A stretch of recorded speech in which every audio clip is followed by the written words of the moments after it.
고린도 후서 1장 3절에서 11절까지의 말씀을 우리 한 절씩 교독해 읽겠습니다. 고린도 후서 1장 3절에서 11절까지의 말씀입니다. 제가 먼저 3절을 읽겠습니다. 찬송하리로다. 그는 우리 주 예수 그리스도의 하나님이시요 자비의 아버지시요 모든 위로의 하나님이시며 우리의 모든 환난 중에서 우리를 위로하사 우리로 하여금 하나님께 받는 위로로서 모든 환난 중에 있는 자들을 능히 위로하게 하시는 이시로다. 그리스도의 고난이 우리에게 넘친 것 같이 우리가 받는 위로도 그리스도로 말미암아 넘치는도다. 우리가 환난 당하는 것도 너희가 위로와 구원을 받게 하려는 것이요 우리가 위로를 받는 것도 너희가 위로를 받게 하려는 것이니 이 위로가 너희 속에 역사하여 우리가 받는 것 같은 고난을 너희도 견디게 하느니라. 너희를 위한 우리의 소망이 견고함은 너희가 고난에 참여하는 자가 된 것 같이 위로에도 그러할 줄을 알미라. 형제들아, 우리가 아시아에서 당한 환난을 너희가 모르기를 원하지 아니하노니 힘에 겹도록 심한 고난을 당하여 살 소망까지 끊어지고 우리는 우리 자신이 사형 선고를 받은 줄 알았으니 이는 우리로 자기를 의지하지 말고 오직 죽은 자를 다시 살리시는 하나님만 의지하게 하심이라. 그가 이같이 큰 사망에서 우리를 건지셨고 또 건지실 것이며 이후에도 건지시기를 그에게 바라노라. 함께 읽겠습니다. 너희도 우리를 위하여 간구함으로 도우라. 이는 우리가 많은 사람의 기도로 얻은 은사로 말미암아 많은 사람이 우리를 위하여 감사하게 하려 함이라. 아멘. 할렐루야. 할렐루야. 오늘도 말씀 가운데 하나님의 위로와 소망을 경험하기를 주님의 이름으로 축복합니다. 우리가 살고 있는 지금 이 시대 코로나19 바이러스를 우리가 정말 힘겹게 경험하며 지나고 있습니다. 그 어느 누구도 이 코로나의 위협으로부터 자유롭다라고 할 수 있는 사람은 아마 없을 것입니다. 많이 가진 자나 적게 가진 자나 힘이 있는 자나 힘이 없는 자나 남녀노소 가리지 않고 이 바이러스는 지금도 우리를 위협해 오고 있습니다. 아직도 백신이 개발되지 않은 상황에서 우리의 의학과 과학이 이 정도밖에 안 되었나 한번 우리 인간의 능력의 한계도 경험하고도 있습니다. 또 여러 가지 방역 시스템과 여러 가지 우리가 그래도 의존할 수 있었던 시스템들이 가차없이 무너져 내리는 것도 경험합니다. 그 중에서 가장 안타까운 것은 우리 사회적 이 방역에 누구보다 가장 앞장서 왔던 우리 한국 교회가 한 군데 두 군데씩 구멍이 생기고 또 심지어는 이제는 우리가 이 모이는 예배, 이 예배에 대한 자유를 외치면서 어떻게 보면 방역 절차가 제대로 이루어지지 않는 교회도 생겨나고 있는 것 같아서 더욱더 두렵고 안타까운 현실을 우리는 살고 있습니다. 이런 시대에 과연 우리는, 교회는 이 두려움 속에서 어떻게 살아가는 것이 정말 세상 가운데 또 하나의 두려움의 존재, 염려거리의 존재가 교회가 아니라 정말 하나님께서 시대적 소망의 통로로 우리를 사용하시는 길이 될까요? 우리 교회 성도님들 중에서도 제가 이렇게 전화신방을 하다 보면 몇 분이 그런 이야기를 하시더라고요. 직장에서 선생님이 교회 다니는 걸 아시니까 한동안 교회를 좀 안 나가줬으면 좋겠다. 간곡히 부탁을 해서 교회에서 어떤 작은 모임이라도 모이는 그 자체가 상당히 두려웠다라는 이야기를 들었습니다. 심지어는 남편이 다니는 직장에서 아내가 다니는 교회에 대한 두려움을 또 전달하는 경우도 있습니다. 참 이런 힘겨운 시대에 우리가 세상 속에 나아가서 저는 크리스찬입니다. 예수 믿는 사람입니다. 교회 다니는 사람입니다. 라고 떳떳하게 주변에 말하기가 참 난감해지고 있는 이런 시대. 그럼에도 불구하고 우리가 이 시대에 복음을 전하고 예수 그리스도를 통하여 저 영혼을 또 살려내야 되는 이 사명이 또한 있기에 또 어떻게든 만나야 되고 접촉해야 되고 어떻게든 다가가야 되는 이런 현실 속에 어찌할 바 모르고 있는 이 한국교회 현 주소 속에 오늘 가장 이 시대에 가장 먼저 되고 교회가 먼저 해야 될 일이 무엇일까? 여러 가지가 있겠지만 오늘 말씀 속에서 하나님의 큰 위로가 담겨져 있음을 바라봅니다. 오늘 말씀에 반복되는 단어 두 가지가 있습니다. 고난, 무려 8번이나 반복됩니다. 그런데 그보다 더 많은 반복의 단어가 있습니다. 10번이나 반복되는 단어. 그것은 위로입니다. 예수 믿는 사람들, 교회를 향한 말씀이에요. 우리가 당하게 될 고난이 8이라고 한다면 그보다 더 큰 10의 숫자로 하나님은 위로를 준비하고 계십니다. 우리 한번 따라서 해봅시다. 고난보다 더 큰 하나님의 위로가 있다. 고난보다 더 큰 하나님의 위로가 있다. 우리 옆 사람에게 한 번 더 이렇게 선포해 봅시다. 고난보다 더 큰 하나님의 위로가 있습니다. 고난보다 더 큰 하나님의 위로가 있습니다. 자, 우리 그렇게 하나님의 큰 위로를 경험한 이 사도 바울이 지금 고린도 교회를 향하여서 지금 이렇게 찬양하면서 위로의 하나님을 찬양하면서 고린도 후서를 열고 있습니다. 우리 3절과 4절 말씀을 다시 한 번 더 읽어볼까요? 시작! 찬송하리로다. 그는 우리 주 예수 그리스도의 하나님이시요 자비의 아버지시요 모든 위로의 하나님이시며 우리의 모든 환난 중에서 우리를 위로하사 우리로 하여금 하나님께 받는 위로로서 모든 환난 중에 있는 자들을 능히 위로하게 하시는 이시로다. 아멘. 사도 바울이 하나님을 찬양하는 첫 번째 이유가 무엇입니까? 하나님은 위로하신 하나님이시요 자비를 베푸시는 하나님이시더라라는 거예요. 여기서 하나님의 위로와 자비를 경험했던 사도 바울이 말하고 있는 이 고난이라는 것은 어떤 자신의 실수나 죄 때문에 당하는 심판적 고난이 아닙니다. 어떤 고난을 말하는 것일까요? 우리 5절 말씀을 다 같이 한번 읽어보겠습니다. 5절입니다. 시작! 그리스도의 고난이 우리에게 넘친 것 같이 우리가 받는 위로도 그리스도로 말미암아 넘치는도다. 자, 사도 바울이 지금 말하는 고난은 성도의 실수나 죄로 인하여 당하는 징벌적 그런 고난이 아닙니다. 회초리 심판을 당하는 고난이 아니에요. 하나님 때문에 당하는 고난, 복음 때문에 당하는 핍박, 예수 믿는다는 이유로 당하는 손해, 이런 것들이에요. 진리를 위해서, 의를 위해서 당하는 핍박입니다. 구약 성경의 욥과 같이 자신의 죄 때문이 아니라 당하는 고난도 존재합니다. 이와 같은 모든 고난들을 통해서 하나님을 찬양하게 되는 이 사도 바울의 이유가 무엇인가? 그 고난보다 더 큰 하나님의 위로와 자비하심을 경험할 수 있었기 때문이었다. 그래서 5절 말씀을 보면 넘치는 고난뿐만 아니라 넘치는 위로를 지금 사도 바울은 고백하고 있는 것입니다. 우리가 믿는 하나님은 고난보다 더 큰 비교할 수 없는 크기의 위로로 위로하시는 하나님이신 줄 믿습니다. 근데 이 하나님의 위로는 거룩한 그런 삶을 살아가는, 그리고 의를 위하여서 핍박을 당하는 자들만을 향한 위로일까요? 성경을 보니까 하나님을 믿다가 또 떠난 사람들, 그런 방황하는 자들이 회개하고 주께로 돌아올 때 그때에 하나님이 베푸시는 은혜, 위로도 이야기하고 있습니다. 누가복음 15장에 예수님께서 비유하신 내용에 탕자의 비유, 탕부 하나님의 비유라고 하죠. 철없는 아들, 철없이 방황한 아들이 자신의 유산을 미리 받아서 집을 가출해서 자기 마음대로 살다가 다 탕진하고 너덜너덜 거지가 되어서 돌아옵니다.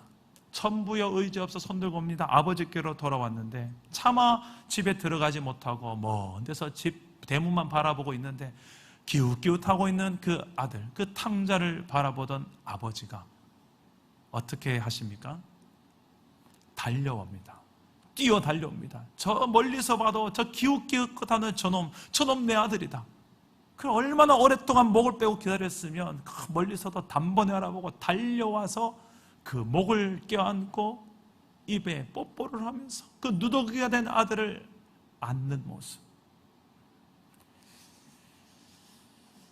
저는 우리 한국에 만약에 아버지의 버전으로 한다면 이 말씀이 어떻게 될까를 한번 생각해 봤습니다. 한국에 다 그런 건 아니지만 참 예전에 아버지로 생각해 봤을 때 일단 좀 맞자. 타작부터 하지 않을까. 야, 이놈의 자식아, 그렇게 잘난 체 하면서 유산 미리 잘 챙겨가지고 집 나가놓고서는 참 꼬라지 좋다 하고 일단 잔소리부터 할 말 다 털어놓고 그 다음에 들어오나. 이게 우리 전형적인 한국적인 아버지의 모습 아닙니까? 근데 이 성경에 나타난 아버지의 모습은 그렇지 않아요. 어떤 책임도 묻지 않고 어떤 질책도 하지 않고 어떤 잔소리도 하지 않습니다. 몽둥이를 들지 않아요.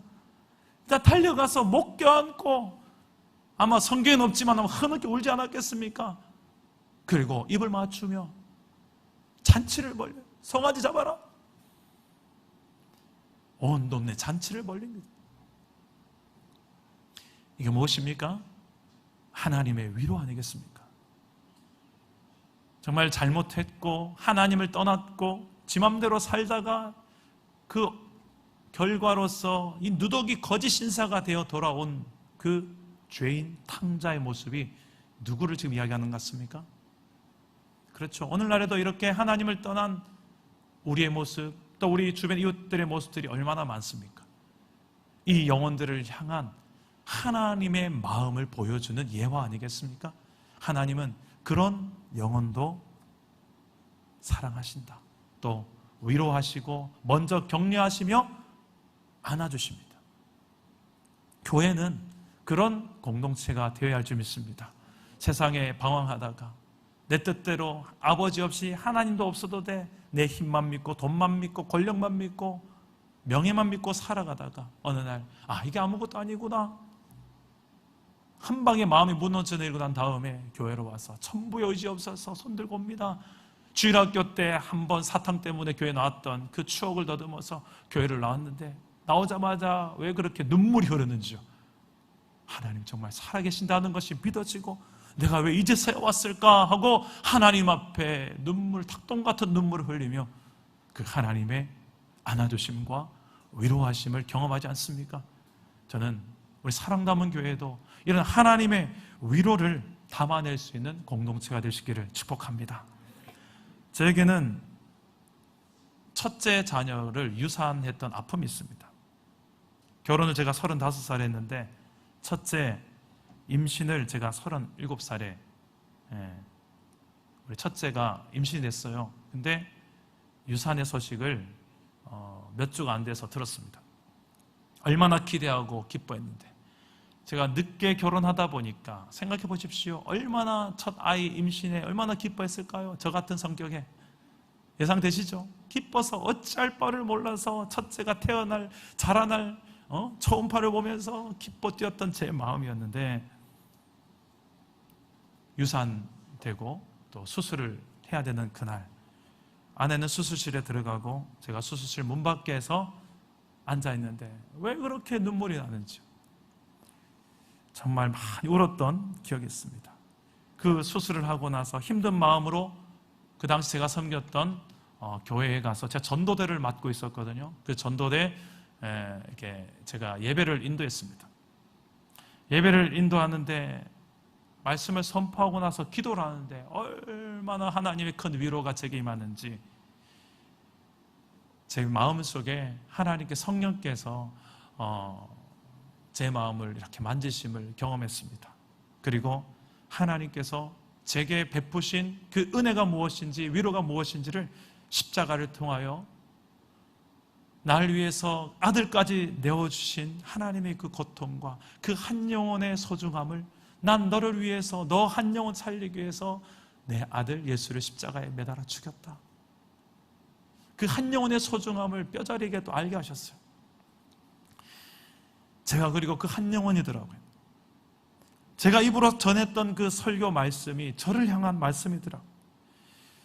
그 예배를 통하여 하나님의 위로를 충분히 경험했던 소중한 시간이었습니다. 여러분 지금 하나님의 위로가 필요하십니까? 예배하는 자리로 나아가시기를 바랍니다. 예배는 하나님의 충만한 위로를 경험하는 시간입니다.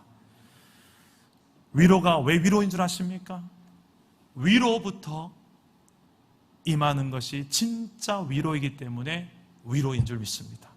위로부터 위에 계신 그 하나님으로부터 임하는 진짜 위로가 오늘날 이 시대에 필요하지 않겠습니까? 그 하나님의 위로는 나에게서 끝나지 않습니다. 하나님의 위로를 경험한 사람은 그 사람만의 위로로 끝나지 않습니다. 오늘 말씀해 보니까 그 하나님으로부터 경험했던 그 위로는 흘러서 또 다른 누군가에게, 위로가 필요한 누군가에게 흘러가는 위로가 되기까지 위로하십니다. 오늘 말씀이 그것을 말합니다. 내가 아파서 울었는데 그 아픔만큼 더 큰 위로로 하나님 위로하셨는데, 나보다 더 큰 또 아픔을 가지고 있는 그 영혼들에게 하나님은 내게 그 영혼을 보면 눈물 흘리게 하세요. 그 마음으로 같이 공감하게 하세요. 위로하게 하세요. 그것이 우리 안에 계신 위로하시는 성령이 하시는 일인 줄 저는 믿습니다. 저는 오늘 이 시간에, 이 시대에 우리를 통해서 세상 가운데 위로하게 하시는 그 영혼 얼마나 많은지 모릅니다. 사도 바울도 자신이 고난 속에서 하나님께 받은 이 위로를 가만히 보니까 이 위로가 그냥 내 안에만 머무는 것이 아니라 주변에 여러 영혼들, 위로가 필요한 영혼들을 향하여서 나를 통하여 위로하게 하시는 그 성령님, 위로하게 하시는 하나님을 경험하면서 오늘 이 말씀을 이렇게 기록합니다. 그래서 위로받은 위로자가 되게 하십니다. 따라서 합시다. 위로받은 위로자가 되라. 위로받은 위로자가 되라. 우리 6절과 7절 말씀을 다 같이 한번 읽겠습니다. 시작. 우리가 환난 당하는 것도 너희가 위로와 구원을 받게 하려는 것이요, 우리가 위로를 받는 것도 너희가 위로를 받게 하려는 것이니, 이 위로가 너희 속에 역사하여 우리가 받는 것 같은 고난을 너희고 견디게 하느니라. 위한 우리의 소망이 견고함은 너희가 고난에 참여하는 자가 된 것 같이 위로에도 그럴 줄 알미라. 아멘. 자, 사도 바울은 지금 고난 중에 하나님께 받은 위로로 고린도 교회를 위로하고 있고요. 또 주변의 많은 그 당시의 초대교회 성도들을 위로하고 있습니다. 그렇게 본인을 통하여 위로받는 수많은 영혼들을 보면서 하나님의 위로가 내 안에만 갇히는 위로가 아니구나. 나를 통하여서 위로가 필요한 영혼들을 향하고 있구나. 그리고 그 위로를 경험하면서 이 영혼들이 고난을 감당하게 또한 하시는구나. 내가 당했던 그 고난, 비슷한 고난들을, 더한 고난들을 또한 우리 주변 동역자들이 당하는데, 내가 그 영혼을 내가 받은 위로로 위로하니까 그 영혼이 힘을 얻어서 그 앞에 있는 십자가 고난들을 감당하더라는 거예요. 그 원리, 위로받은 자가 위로함으로 서로가 피차 위로하는 공동체를 사도 바울은 지금 보고 있는 거예요. 이게 교회인 줄 믿습니다. 교회는 정죄하기 이전에, 사실이 어떠하다라고 말하기 이전에 먼저 이 위로의 품으로 안아주는 것부터 하는 것이 저는 교회인 줄 믿습니다. 제가 목양을 하다 보니 참 힘겹게 사는 분들이 참 많구나. 그런 분들을 보면 제가 참 많이 힘겨웠다가도요, 그 영혼들 신방하다가 이야기를 듣다 보면 내가 힘든 건 세 발의 피네, 명함도 못 내밀겠네. 그렇게 힘겹게 사시는 분이 수두룩해요. 그래서 어떤 성도님한테 가 신방하다, 이분 너무 힘들어하거든요. 그분은 충분히 위로하는데 제 머릿속에는요, 이분보다 10배, 100배 힘겨운 삶을 지금 버텨내고 살아가는 수많은 옆에 성도들이 또 보여요. 근데 제가 그분 앞에다 대놓고 지사님 힘든 건 아무것도 아니에요, 세 발의 피해요. 옆에 있는 성도들 누구누구는 지금 이 말하면 위로가 안 되겠죠. 근데 제 눈에는 보여요. 제 마음속으로 어떤 생각이냐면, 내가 지금 저 모양으로 힘들어하고 있지 않나. 내가 지금 힘든 게 제일 힘든 것 같고, 내가 지금 당하는 핍박이 제일 큰 핍박인 것 같고, 내가 제일 많이 손해보는 것 같은데 실상 아니에요.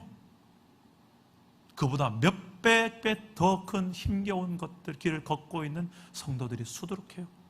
근데 중요한 것은 네 십자가가 무겁냐, 내 십자가가 무겁냐, 내가 더 힘드냐, 네가 더 힘드냐, 네가 더 많이 핍박당하냐, 내가 더 많이 핍박당하냐, 이거 경쟁하는 구도가 교회가 아니라 교회는 서로를 어떻게 해서든 더 위로하려고 애쓰는 공동체가 교회라는 사실입니다. 저도 참 위로할 줄 모르는 사람이었어요. 그런데 이렇게 사역하면서 위로하는 법들을 조금씩 배워가는 중입니다. 심지어 저는 제 아들에게 위로를 배웁니다. 저희 집에서 가장 위로를 잘하는 아들, 은석입니다. 제 아내도 위로 잘하고 제 딸도 위로 잘하고 저도 위로해요. 얼마 전에 저희 아래층 사람이 또 욕실에 천장에서 물이 샌다고 그래서 올라왔습니다. 그래서 수리를 하라고 수리비도 드리고 수리를 했어요. 근데 며칠 지나서 또다시 올라오셔요.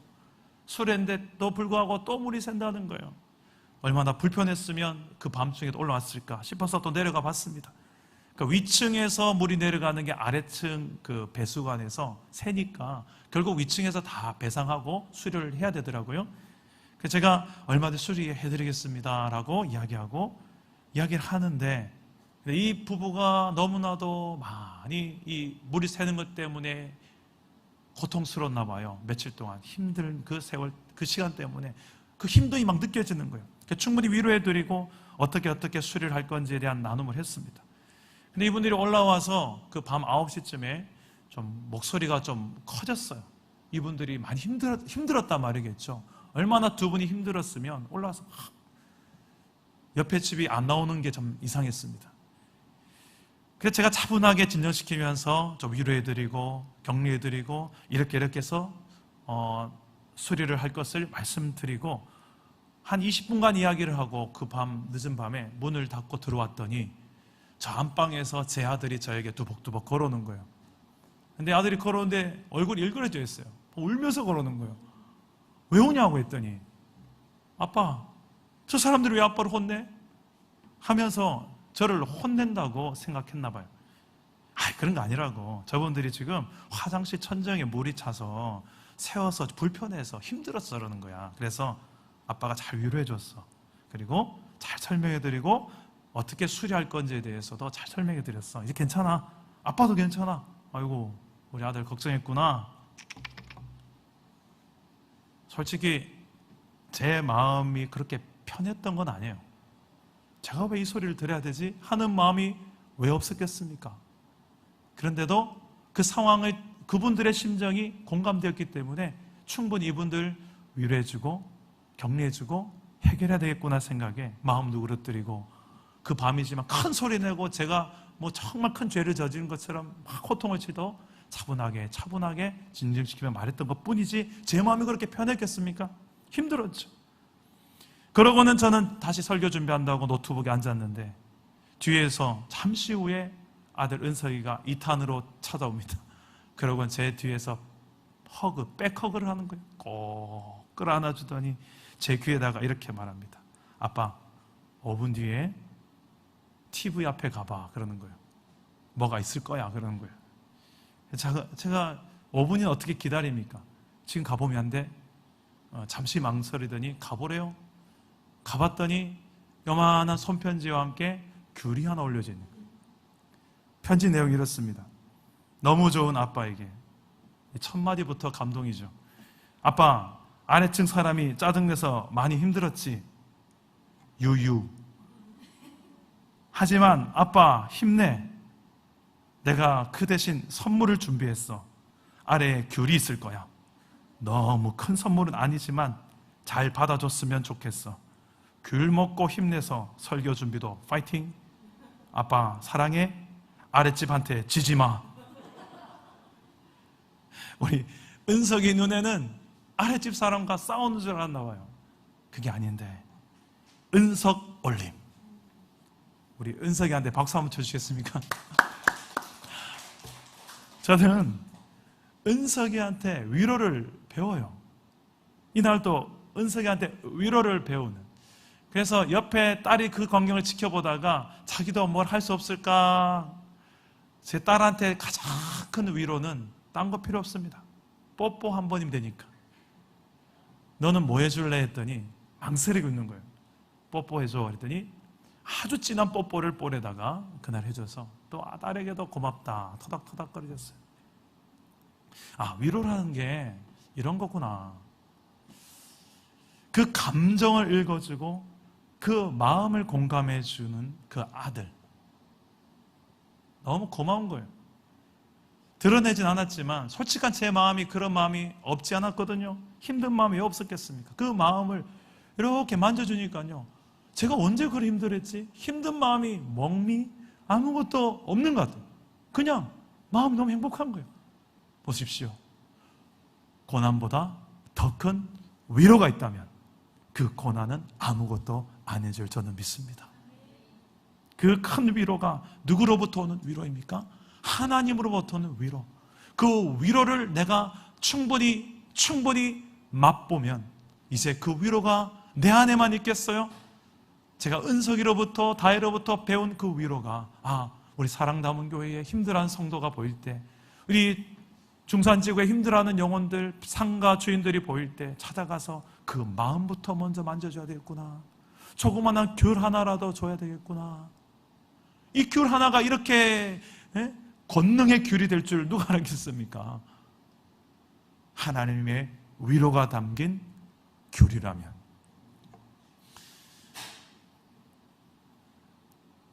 예전에 SNS에서 누군가가 저에게 이 공감의 소중함에 대해서 이렇게 이야기를 해준 적이 있습니다. 선 공감 후 조치.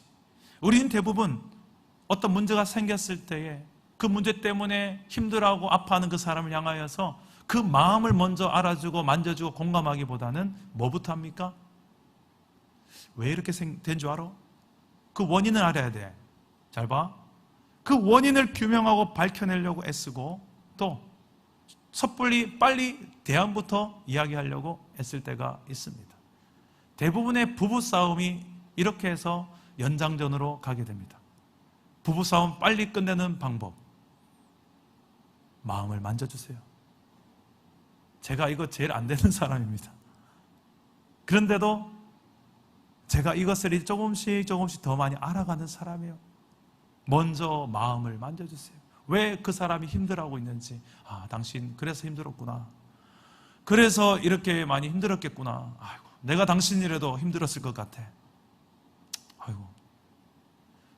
그러고 안아주고. 이게 먼저 되고 난 다음에 사실은 그때 말이야, 내가 이래서 이래 여차여차 보세요. 선 공감 후 조치. 이게 잘 안 되고 선 조치, 선 설명, 이게 될 때는 계속 쳇바퀴 돌듯이 연장되던 그 부부싸움을, 여러분 왠지 내 이야기하는 것 같지 않습니까 지금? 우리나라 부모와 외국 부모의 차이가 있다고 합니다. 집에서 물 마시다가 자녀가 컵을 깼을 때 미국 부모는 이런답니다. 괜찮아? 다친 데는 없어? 놀랐지? 괜찮을 거야. 엄마가 있어. 괜찮아. 다친 데 없으니 다행이다. 이리 와. 충분히 마음을 공감해주고 위로해준 다음에 이렇게 이야기하는 거예요. 유리컵을 사용할 때는 이렇게 깨질 수 있으니까 조심해야 돼. 알았지? 이게 우리나라 부모 버전으로 오게 되면, 야, 내 못 산다, 못 살아. 아이고, 저리 가라. 이게 뭐야? 그래서 내가 조심하라 했어, 안 했어? 이 참고로 저희 집 이야기 아닙니다. 많은 한국의 부모들이 이런다고 카더라 방송, 제가 들었던 이야기입니다. 예수 믿는 우리 안에 계시는 성령님께서도 먼저 마음을 깊이 공감해 주시고 마음을 만져주시는 분이세요. 성경에 보니까 성령님을 이렇게 이야기합니다. 하나님의 깊은 마음을 아시는 분이라고. 고린도전서 2장에 보니까 성령은 모든 것, 곧 하나님의 깊은 것까지도 통달하시는 분이라고 소개합니다. 그 성령께서 예수 믿는 저와 여러분 안에 계시면서 하나님의 깊은 마음도 보게 하시기도 하지만 동시에 성령께서는 사람들의 마음의 깊은 것도 보게 하시고 만지게 하시고 공감하게도 하시는 분이십니다. 그 성령 안에서 내가 받은 위로로 끝나는 것이 아니라 성령께서 보게 하시는 그 위로가 필요한 영혼들 있잖아요. 여러분 가정 있잖아요. 여러분 지금 동역자들 있잖아요. 이웃들 있잖아요. 그들에게 위로자로 서는, 위로받은 위로자로 사는 저와 여러분 될 수 있기를 주님의 이름으로 축복합니다. 마지막으로 믿는 자들이 이런 고난을 당할 때 따라서 합시다. 하나님만 의지하라. 하나님만 의지하라. 우리 8절과 9절 말씀입니다. 우리 다 같이 한번 읽어보겠습니다. 시작. 형제들아, 우리가 아시아에서 당한 환난을 너희가 모르기를 원하지 아니하노니 힘에 겹도록 심한 고난을 당하여 살 소망까지 끊어지고 우리는 우리 자신이 사형 선고를 받은 줄 알았으니 이는 우리로 자기를 의지하지 말고 오직 죽은 자를 다시 살리시는 하나님만 의지하게 하심이라. 아멘. 하나님은 예수 믿는 우리에게도 때로는 이 고난이 임합니다. 그 고난이 예수 믿는다고 피해가진 않지요. 그 고난을 허락하셔서 여러 가지 일들이 이루어지게도 하십니다. 우리는 잘 이해할 수 없는 영역도 참 많아요. 솔직히 왜 하나님 내게 이런 고난이 있는 겁니까? 제가 뭘 잘못했습니까? 좀 하나님께 억울한 마음을 토하기도 할 때가 있지요. 근데 그 모든 고난을 통하여서 나중에 좀 시간이 지나고 나서 우리가 좀 깨닫게 되는 것이 있다면, 아, 내가 그때 그 고난, 그 광야가 없었더라면 내 인생에 그렇게까지 하나님만 바라보며 살 수 있었을까? 내 인생에 그렇게까지 하나님이 전부라고 말할 수 있을 인생을 한번 살아볼 수 있었을까? 내 인생에 그렇게 진짜로 한번 살아봤던 시간이 있었을까? 지금 고개 끄덕끄덕 하시는 성도님들은 이게 무슨 말인지 한번 경험해 보신 분 같아요. 예수를 믿어도 고난은 피해가지 않죠. 그러나 그 고난에 대한 해석은 다릅니다. 고난에 대한 이유도 우리가 알게 됩니다. 그 큰 이유 중에 여러 가지가 있겠지만 하나님을 제대로 믿고 의지하는 인생이 무엇인지 고난을 통해서 배우는 메시지 중에 가장 큰 메시지가 아닐까 생각합니다. 우리는 하나님을 믿노라 하면서도 가만히 보면 안 믿어요. 말하는 것만큼 믿는 것 같지만 실상은 안 믿을 때가 너무 많습니다.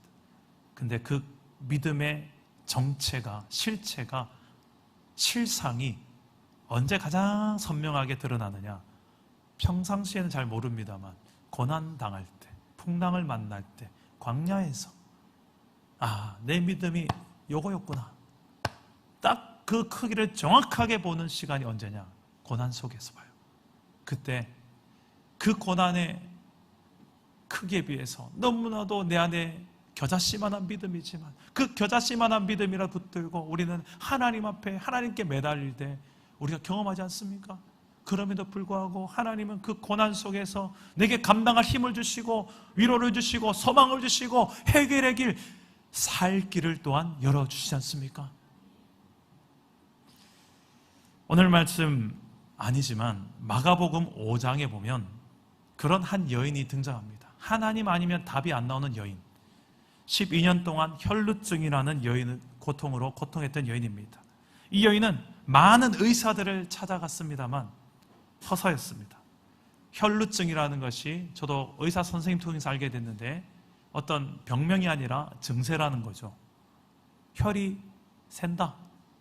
그게 위장으로부터인지 대장인지 소장인지 아니면 뭘까요? 자궁인지 어디로부터인지 알 수 없어요. 의사들이 아무리 추적해도 그 당시 의학으로는 발견할 수 없었던 것입니다. 치료비로 이제 가진 재산도 거의 다 써버렸습니다. 이제 의사도 과학도 의학도 물질도 의지할 것이 없는 상태의 여인이 등장합니다. 그 여자가 어떤 상태라고 말할 수 있냐면 하나님밖에 소망이 없는 상태라고 저는 봅니다.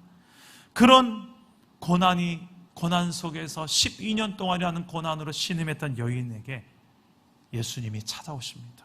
예수님이 그 길을 지나가십니다. 그때 이 여인의 귀에는 그 예수님에 대한 소문이 들어왔습니다. 예수님이라는 분이 요즘 가장 핫한 이슈인데, 그분이 지금 우리 동네에 지나간대. 그분이 가는 곳마다 병든 자들이 낫는데, 그분이 손을 얹고 기도하면 또 귀신들이 쫓겨난대. 그분이 지금 우리 마을을 지나간대 라는 소문을 듣고 여인은 그 혈루증, 아직 낫지도 않은 상태에 있지만 예수님을 만나러 갑니다.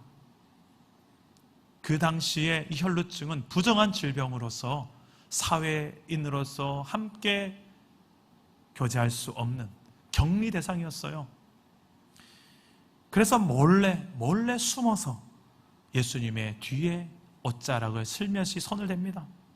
그 놀라운 일이 일어납니다. 그가 그 옷자락을 만질 때에 옷자락만 손을 대어도 나을까 하는 그 생각이, 그 믿음이 그 여인에게 있었다라고 성경은 이야기하고요. 그 옷자락을 만지는 그 순간 그 여인의 혈루의 근원이 말랐더라. 할렐루야. 어디서 새는지, 피가 어디서 새는지 의사들은 아무리 찾아도 찾을 수 없지만 주님은 아셨던 거예요. 그 혈루의 근원이 마른 그런 치유의 역사가 성경에 나타난 기적의 역사였습니다. 그런데 그 예수님은 그냥 가지 않으셨어요. 그 여인이 고침받은 것으로 끝이 아니었어요. 그 많은 인파 속에서 그 여인을 찾아내셔야 됐습니다. 기어이 찾아내서 그 여인을 향하여서 이 말씀을 하십니다. 딸아, 내 믿음이 너를 구원하였으니 평안히 가라. 네 병에서 놓여 건강할지어다. 예수님 지금은 그 여인의 질병이 치료된 이유가 너의 그 믿음으로 된 것임을 확인시켜 주고 있습니다. 단지 육체의 치료만이 아니라 영혼의 구원까지 이루어졌다는 것을 구원이라는 단어를 사용하셔서 말씀하십니다. 나아가서 이 여인을 향하여서 이 부정한 것아 라고 말하지 않고, 어디 감히 내 몸에 손을 대라고 말하지 않고, 딸아, 이 따뜻한 내 자녀를 향하여 부를 때 쓰는 그 딸아라고 부르면서 그 여인을 부를 때, 이 여인은 성경엔 기록되지 않았지만 아마 울지 않았을까요? 얼마나 12년 동안 외로웠을까? 그 누구도 이 마음을 누가 알았을까? 위로해 줄 수 있었을까? 그런데 그 소문으로 듣던 그 대단한 그 예수님이 지나가시다가 그냥 고쳐주고 가면 될 것을 가던 길 멈추시고 나를 기어이 찾아내셔서 한다는 그 첫 멘트가 뭐냐? 딸아. 예수님은 우리의 육신의 치료자일 뿐만 아니라 영혼의 구원자일 뿐만 아니라 우리의 마음의 위로자가 되시는 줄 믿습니다. 세상 그 누구도 내 마음을 위로할 수 없었지만 우리가 믿는 하나님은 위로하시는, 진짜 위로가 무엇인지를 보여주시는 위로의 하나님인 줄 믿습니다. 그런 위로를 우리가 경험하고 우리의 어떤 고통보다 더 큰 하나님의 위로를 경험하고 또 그 위로를 가지고 세상을 위로하는 위로받은 위로자, 그리고 나아가서 우리가 세상에 많은 돈이나 물질이나 명예, 권력을 의지하는 자들이 아니라 하나님을 의지하며 사는 인생이 무엇인지를 제대로 보여주는 인생, 그런 저와 여러분 되시기를 축복합니다. 오늘날 우리가 사는 시대는 이런 위로가 필요한 시대입니다. 세상이 참 많이 고통 가운데 있고요. 특히 자영업자들, 소상공인들, 중소기업 등, 저희 교회도 또 의사 선생님 한 분 계신데 병원도 지금 예전과 같이 환자가 별로 없대요. 병원도 참 많이 힘겨운 시대입니다. 여러 모양으로 지금 힘들지 않은 사람이 거의 없죠. 이런 힘겨운 이 시대에 정말 우는 자들과 함께 울 수 있는 공동체가 저는 교회가 되어지기를 소망합니다. 어제 제가 교회 단톡방에 올린 신문 기사 내용 다 한번 읽어보셨죠? 전라북도 전주시에 있는 죽도 민물 매운탕이라는 맛집 사장님 이야기였습니다. 김호섭 씨가 지난 3월에 코로나 확진 판정을 받고 다행히 회복은 되었지만 식당은 이제 코로나 식당이 되어버렸어요. 그 낙인이 찍혀서 가게 문을 닫아야 될 지금 판국이 되었답니다. 지금 같은 상황에 음식점 사장이 코로나 확진자가 된다면 그리고 확진자 경로에 그 사장님 이름이, 가게 이름이 떠오른다면 그게 어떤 의미인지 여러분 대충 짐작하시겠죠. 지금 시대가 그런 분위기입니다. 상종 못할 사람, 근처에 얼씬도 하면 안 되는 식당 돼버리기 때문에 참 두려운 게 사실이죠. 김호섭 사장님도 이 확진 판정을 받고 나서 뉴스에 보도될 때 제목이 이렇게 됐답니다. 하필 음식점에서 땡땡땡. 그 댓글에 많은 댓글이 달렸는데 위로의 댓글은 찾아보기 힘들고 대부분이 이런 댓글이랍니다. 죽어도 싸다. 사형시켜라. 약성 댓글이 수백 개가 쫙 달린 거예요. 그뿐만 아닙니다. 이 김호섭 사장님의 동선이 공개되면서 그곳 가는 곳마다 다 피해를 주는 존재로서 그 사장님의 이름이 거론되는 거예요. 그때 김호섭 씨 몸에 또 이상이 생기고 또 질병이 다시 도지고 몸도 아팠지만 몸보다 더 아픈 것은 그의 마음이 아팠다고 고백합니다. 하루에 100통이 넘게 식당으로 전화로 와서 그 내용이 빨리 죽어라, 망해버려라, 당장 전주에서 떠나라, 욕설과 막말이 쏟아지는 겁니다. 이제 더 이상 그 식당은 20년간의 전통을 자랑하는 그런 맛집이 아닌 이제는 손님이 거의 드문 곳이 되어버렸습니다. 이런 확진자들을 향하여 오늘날 우리 주변에 하루에 지금 수백 명의 확진자가 나오는 이런 시대 속에 물론 우리가 철저한 방역과 접촉과 이런 것들 조심을 해야 되겠지만 위로를 할 수 없을 정도로까지 우리의 관계가 막아지지 않기를 저는 바랍니다. 우리 교회 이 상가에도 많은 상가 주인들이 있어요. 엘리베이터 타고 오르락내리락 할 때마다 우리 태권도 관장님, 또 필라테스 원장님 등등, 또 우리 주변의 찜닭 사장님들, 제가 여기 1년 동안 있으면서 우리 상가 사장님들이 저를 다 알아요. 대부분 목사님 하면서 인사도 하고 우리 동네 목사님이 되는 날이 이제 머지 않았습니다. 근데 이 사장님들 볼 때마다 제가 그때마다 정말 진심으로 위로하려고 애써요. 어떻게 저분을 위로하지, 공감하지 하면서 제가 해야 될 일이 그거니까 한마디 말을 해도 힘내세요, 기도하고 있습니다. 우리 교회가 기도할게요, 힘내세요. 저는 개척교회 목회자 자녀로 태어나서 제 안에 참 알게 모르게 참 상처가 많았던 것 같아요. 그런데 여러분들 잘 모르실 수 있는데 목회 현장에서 가장 목회가 필요한 가정이 목회자 가정일지 모릅니다. 선교 현장에서 가장 선교가 필요한 현장이 선교사 가정일지도 몰라요. 복음의 위로와 복음의 그 힘이 가장 필요한 현장이 목회자 가정, 선교사 가정일지도 모른다 생각을 합니다. 그만큼 목회의 사각지대, 선교의 사각지대에 놓여있는 가정이 목회자 가정, 선교자 가정이 아닐까라는 생각도 해봅니다. 항상 최우선순위라기보다는 최후보로가 되어버리는, 다른 거 다 챙겨주다가 이제 남는 여력과 힘으로 목회자 가정은 목회자가 챙겼던 시절이 있었죠.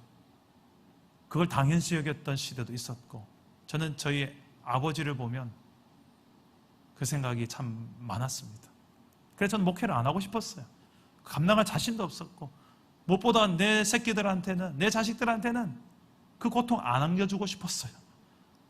안 하고 싶었는데 주님이 하게 하셨어요. 22살에 제 인생을 추격해 오셔서 그 부르심 앞에 결국 이렇게 사는 것이 사명이라는 것을 저는 깨닫게 되어서 이 길을 걷고 있습니다만, 그 뒤로 목회자 자녀들을 보면 저는 마음이 짠해요. 그리고 수많은 목회자 가정 사모님들 보면 제 마음이 짠합니다. 그래서 제가 참 많은 사역을 해왔지만 그 중에 가정사역이라는 것을 좀 오래 했었습니다. 감당했었는데 특히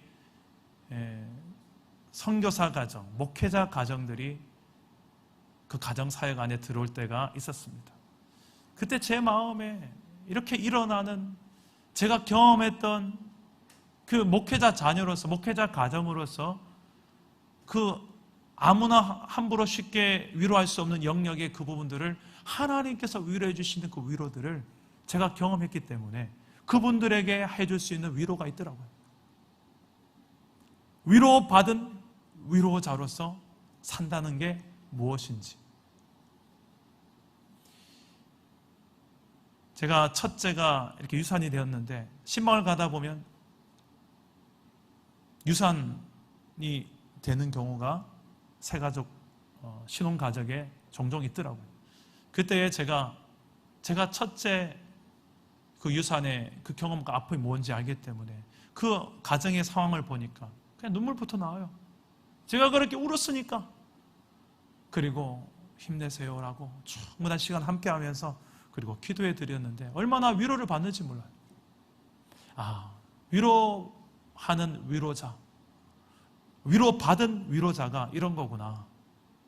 내 삶에 그 많은 아픔이 있었고 그 많은 고통의 세월이 있었지만 그것이 그냥 헛 고난이 아니었구나. 오히려 이 고난을 통해서 하나님의 위로가 필요한 영혼들에게 나를 통하여 하나님 위로를 전하게 하시는구나. 그 위로를 통하여 저 영혼이 하나님도 몰라보고 세상으로 빠질 수도 있었지만 하나님을 만나게도 하시는구나. 회복되게 하시는구나. 구원받게 하시는구나. 그런 하나님의 위로, 하나님 위로가 담긴 복음의 통로로 저를 사용하시는 경험들이 참 많았습니다. 여러분 어떻습니까? 여러분의 삶 속에, 여러분 주변에 조금만 눈을 뜨고 관심을 가지고 보시면 위로가 필요한 영혼들이 허다합니다. 다 강한 척하고 다 문제없는 척하지만, 센 척하지만 조금만 더 유심히 보세요. 다 두려워하고 있어요.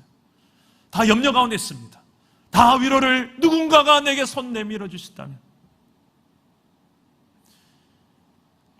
내가 만약 외로울 때면, 이 노래 있죠, 대중가요. 그 제목이 여러분입니다. 이게 보니까 복음성가더라고요. 내가 외롭고 힘겨울 때 누가 나를 위로해 주지? 그때 뒤에 후렴 쪽에 가보면 영어 가사가 나옵니다. 거기에 보면 예수 그리스도에 대한 이야기가 나와요. 그분이 내게 찾아오셔서 그분이 내게 위로자가 되어주셨다. 우리의 인생의 가장 큰 위로자는 하나님인 줄 믿습니다. 위로부터 임하는 진짜 위로를 오늘 우리 사랑담은교회 예배하는 모든 성도들 가정에 충만히 경험되어지기를 축복합니다.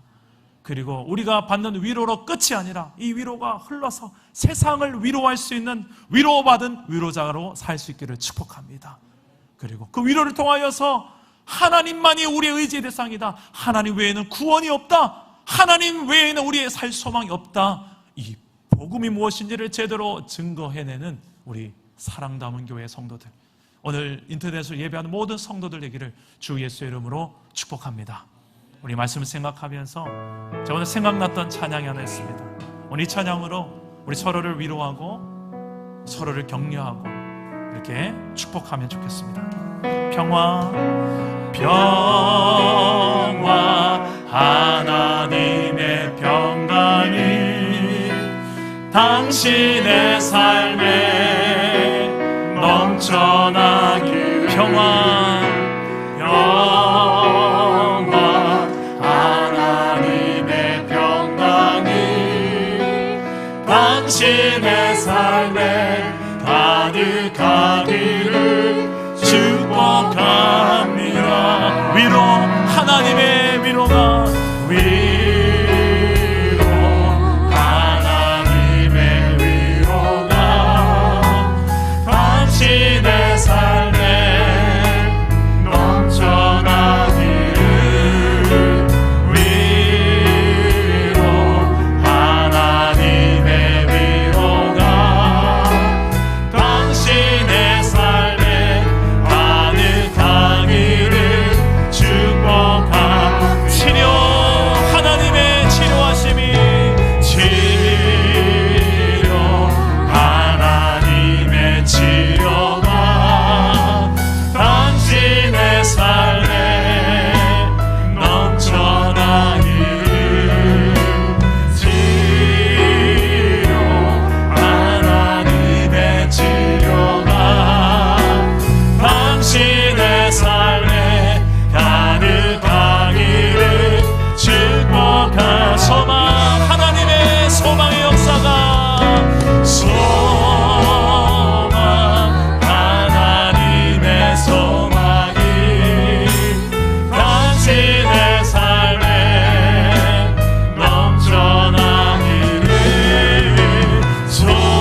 더 이 찬양을 부를 때에 여러분 지금 인터넷으로 예배하고 계신 각 가정에서 혹시 옆에 계신 분들 함께 예배하는 분들 있다면 우리 서로를 좀 바라보면서 이렇게 손을 내밀고 서로를 위로하고 격려했으면 좋겠습니다.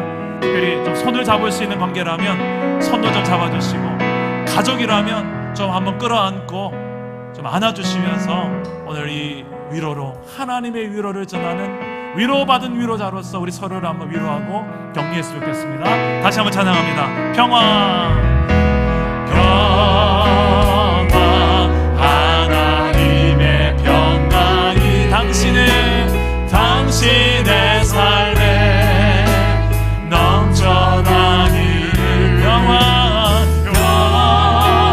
평화, 하나님의 평강이 당신의 삶에 가득하기를 축복하.